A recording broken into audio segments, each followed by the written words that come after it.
ಹಾಗೆ 3 ಕ್ಷೇತ್ರಗಳಲ್ಲಿನ ಗೆಲುವು ವಿಚಾರವಾಗಿ ಸಿಎಂ ಸಿದ್ದರಾಮಯ್ಯ ಟ್ವೀಟ್ ಮಾಡಿದ್ದಾರೆ.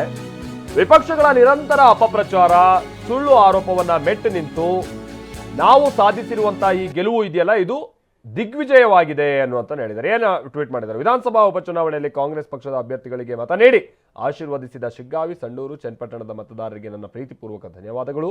ಈ 3 ಕ್ಷೇತ್ರಗಳಲ್ಲಿ ಭರ್ಜರಿ ಜಯ ದಾಖಲಿಸಿ ವಿಧಾನಸಭೆಗೆ ಪ್ರವೇಶಿಸಿರುವ ನಮ್ಮ ಅಭ್ಯರ್ಥಿಗಳಾದ ಯಾಸೀರ್ ಅಹಮದ್ ಖಾನ್ ಪಠಾಣ್, ಅನ್ನಪೂರ್ಣ ತುಕಾರಾಮ್ ಹಾಗೂ ಸಿಪಿ ಯೋಗೇಶ್ವರ್ ಅವರಿಗೆ ಹೃದಯಪೂರ್ವಕ ಅಭಿನಂದನೆಗಳು. ವಿಪಕ್ಷಗಳ ನಿರಂತರ ಅಪಪ್ರಚಾರ, ಸುಳ್ಳು ಆರೋಪಗಳನ್ನು ಮೆಟ್ಟಿ ನಿಂತು ನಾವು ಸಾಧಿಸಿರುವಂತಹ ಈ ಗೆಲುವು ದಿಗ್ವಿಜಯವಾಗಿ ಕಾಣ್ತಾ ಇದೆ ಅಂತ ಇಲ್ಲಿ ಮುಖ್ಯಮಂತ್ರಿಗಳು ಟ್ವೀಟ್ ಮಾಡಿದ್ದಾರೆ.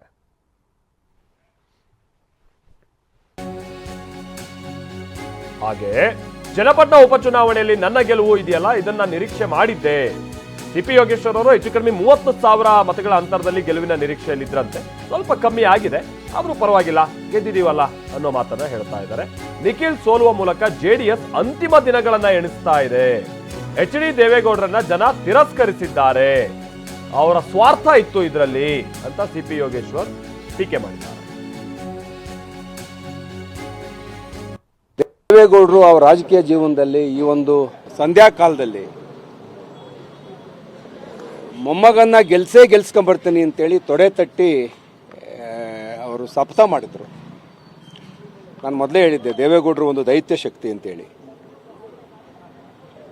ವಯಸ್ಸಿನ ಸಹಜ ಪ್ರಕೃತಿ ನಿಯಮದ ಪ್ರಕಾರ ದೇವೇಗೌಡರನ್ನ ಇವತ್ತು ನಮ್ಮ ಜನ ತಿರಸ್ಕಾರ ಮಾಡಿದ್ದಾರೆ. ಅವರ ಈ ಹೋರಾಟದಲ್ಲಿ ಸಾಮಾಜಿಕ ಕಳಕಳಿ ಇರಲಿಲ್ಲ, ಸ್ವಾರ್ಥ ಇತ್ತು. ವಂಶ ಪಾರಂಪರ್ಯರ ಆಡಳಿತವನ್ನು ಮುಂದುವರಿಸಬೇಕು ಅಂತೇಳಿ ಅವರ ಏನು ಒಂದು ಅಂತರಂಗದಲ್ಲಿ ಕೂಗಿತ್ತಲ್ಲ, ಅದಕ್ಕೆ ಜನ ಇವತ್ತು ಗೌರವ ಕೊಡಲಿಲ್ಲ. ಅವ್ರನ್ನ ಜನ ಇವತ್ತು ತಿರಸ್ಕರಿಸೋದ್ರ ಮುಖಾಂತರ ಸ್ಪಷ್ಟ ಸಂದೇಶ ಕೊಟ್ಟಿದ್ದಾರೆ. ಒಂದು, ಈ ಚುನಾವಣೆ JDS ಅಸ್ತಿತ್ವದ ಚುನಾವಣೆ. ಅವರು ತಮ್ಮ ಅಸ್ತಿತ್ವಕ್ಕೋಸ್ಕರ ದೇವೇಗೌಡರು ಮೊಮ್ಮಗನ್ನೇ ಪಣವಾಗಿಟ್ಬಿಟ್ಟು, ಕುಮಾರಸ್ವಾಮಿ ಮಗನ್ನೇ ಪಣವಾಗಿಟ್ರು.